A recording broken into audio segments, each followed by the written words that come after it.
काय करायचं ठरवलंस तू? मला गोपाळच्या घरी जावं लागेल. मला सांग, गोपाळच्या घरी त्याच्यावर प्रेम करणारे किती जण आहेत? हे बघ, त्यांना ह्या सगळ्यात खेचू नकोस. त्यांना याच्याबद्दल काहीच कल्पना नाहीये. तो कसा आहे याची साधी कल्पना पण नाहीये त्यांना. ते जर चुकून अडकले ना, केस भलतीकडे जायची. लाली, मी त्यांना अडकवणार नाहीये. मला फक्त गोपाळबद्दलचं मत जाणून घ्यायचंय. नको काळजी करूस. ठीक आहे, जे काय करशील ते सांभाळून कर. तुला याआधी पण सांगितलंय, माझा नवरा लय हुशार आहे. त्याला जर कळलं तू त्याच्या विरोधात त्याच्या घरच्यांचीच मदत घेतोयस ना, तर तो काहीतरी वेगळा डाव टाकल. लाली, माझ्या अनुभवापुढे त्याची हुशारी टिकाव धरू शकणार नाही. मी जरा बाहेर चालले. बाहेर कुठे? काम.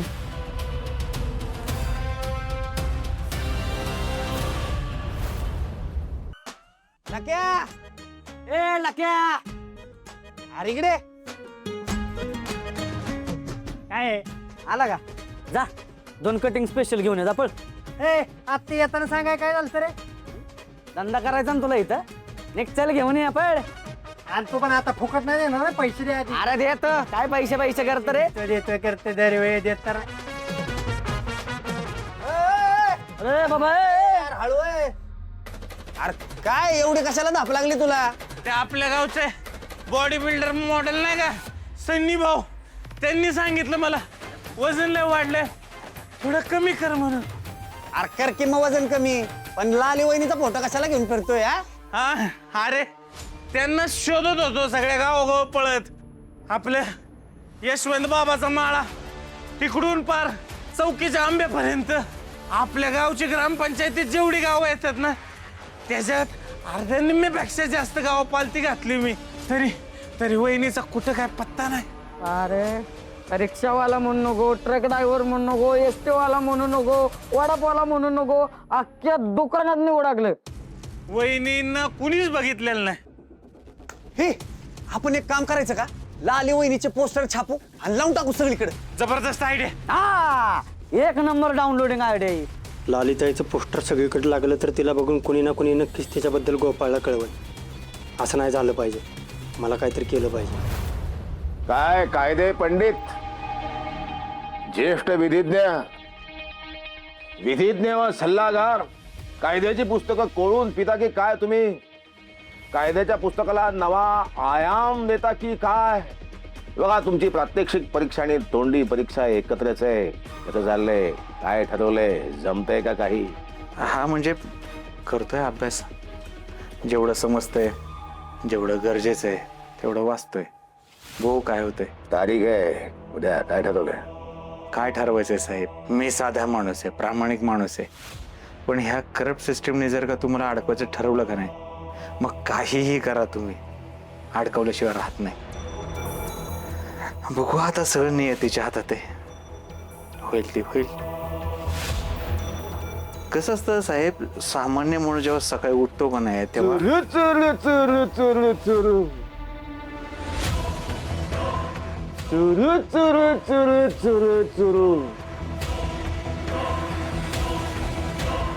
साहेब, वियानं खरंच जर लालीचा खून केला असेल ना, तर त्याची बॉडी गावातच असणार. आपण बॉडीचा शोध घेतला पाहिजे.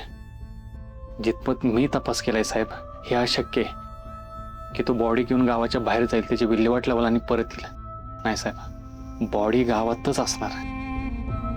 जिल्ह्यातल्या सगळ्या बेवारस प्रेतांची यादी तयार करा. ताळेबंद मांडू. बघू काय करतायत. हो साहेब.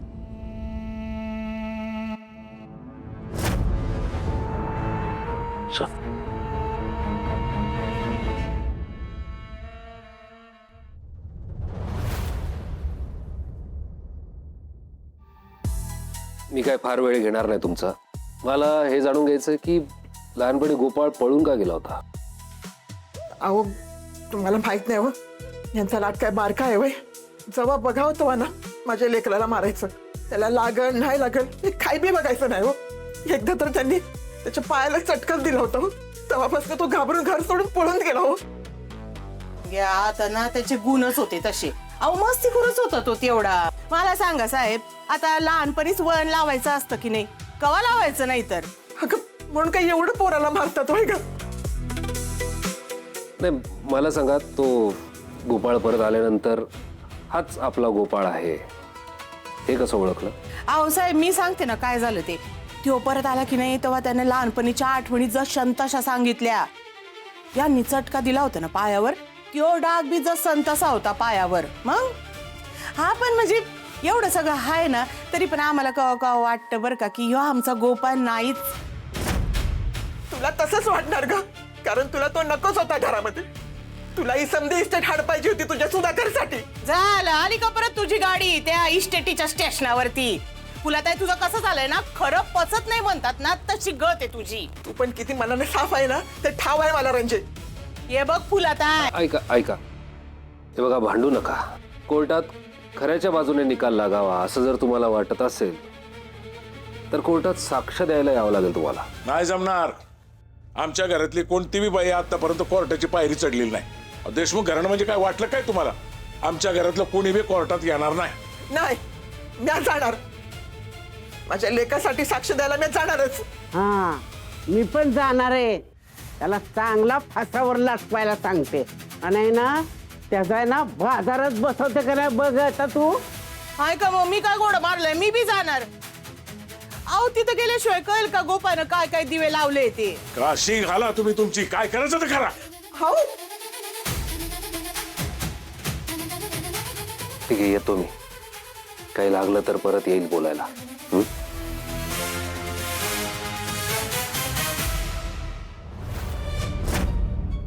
पण असा कसा संशय आला त्यांना तुमच्यावर?